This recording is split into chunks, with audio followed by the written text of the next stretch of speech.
Capítulo 2. ¿Por qué en castellano? Como comentaba en el capítulo anterior, una de las cosas que me tuve que plantear en el momento de crear este blog fue la lengua en que lo escribiría. De hecho, podía haberlo hecho en catalán o en castellano, dado que si bien mis padres eran castellano parlantes, mi padre de Los Hinojosos, Cuenca, llegado a Barcelona con 4 años a principios de los 40, y mi madre de Villalobos, Zamora, pero criada en Bujaraló, Zaragoza, yo domino ambas lenguas con fluidez. La cuestión era que, aunque en casa siempre hablábamos en castellano, mi padre sí que hablaba catalán habitualmente, a su forma, porque era un comercial nato y lo había aprendido hablándolo. Y siempre me enseñaba alguna cosa. De hecho, explicaba que durante la mili como artillero en los cuarteles de Sant Andreu de Barcelona, tenía que hacer de intérprete de un compañero catalano parlante al cual un sargento chusquero, más franquista que Franco, hizo llorar al humillarlo pública y agriamente por no hablar en español.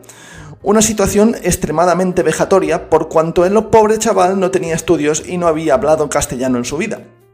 El contrapunto divertido era que este compañero, cuando salían al baile, se sacó una novieta andaluza y mi padre hacía de traductor entre ellos. Por su parte, mi madre también lo sabía hablar, pero la timidez y el miedo a hablarlo mal la frenaban de hacerlo continuamente. Tanto es así que si algún catalano parlante le cambiaba al castellano, no dudaba en exigirle que continuara hablando en catalán.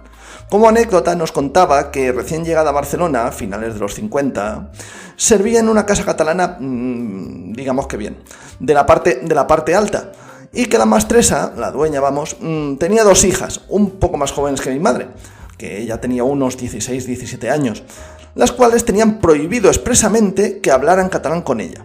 Mi madre, con ganas de aprender, cuando se giraba la madre de las chicas, les decía «Parleu en català».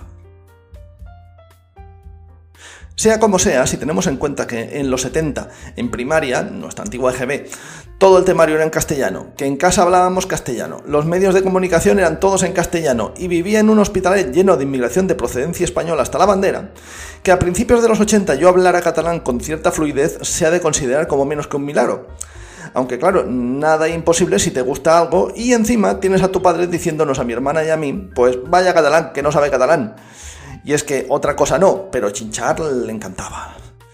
La llegada al instituto durante la adolescencia, con la mayoría del temario en catalán, no en vano mis primeros relatos fueron en este idioma, y mi mayor participación en el negocio familiar de venta de chandas para colegios, con una comunidad educativa mayoritariamente catalano parlante, me acabaron por convertir en bilingüe.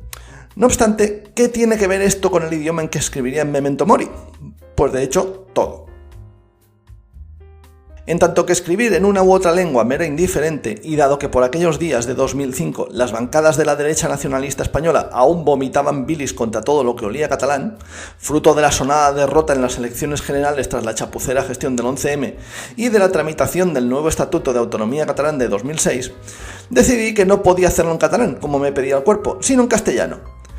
Y conste que digo en castellano y no en español, porque la lengua que aprendí de mis padres fue el idioma de Castilla.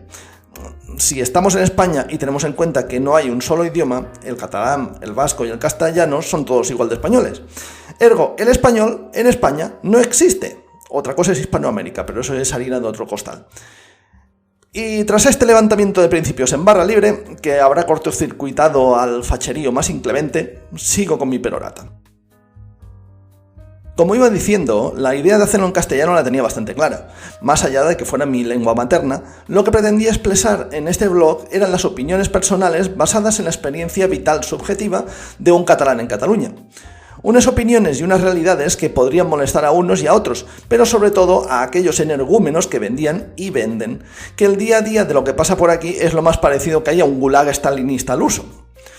La población catalana ya sabemos qué es lo que hay en nuestra tierra, pero los de afuera no, por lo que hacer el blog en catalán lo único que alimentaría sería una endogamia de esta información. Los catalanes estaríamos contentos, pero no llegaría de ninguna forma a quien por pura desinformación estaba creyendo a pies juntillas las mentiras que contaban en su propia lengua. Por tanto, Memento Mori tenía que expresarse en castellano. Y se hizo. Y se hace. Así las cosas, comencé a expresarme sobre todo lo que me corroía de mi alrededor y a defender, como no podía ser menos, el catalán, eso siempre, y lo catalán, eso cuando valía la pena hacerlo, pero en castellano. Curiosamente, nadie hizo ningún comentario al respecto de esta aparente incongruencia hasta casi 2 años y 341 artículos después de iniciar el blog. La realidad es que, al contrario de lo que creía, el tema de la lengua que he utilizado en Memento Mori no ha creado en estos casi 20 años de andadura más que algún comentario aislado que provenía mayoritariamente de perfiles anónimos pero que muy malintencionados. Eso sí, el tema de los comentarios y los trolls ya os lo explicaré en la próxima entrega.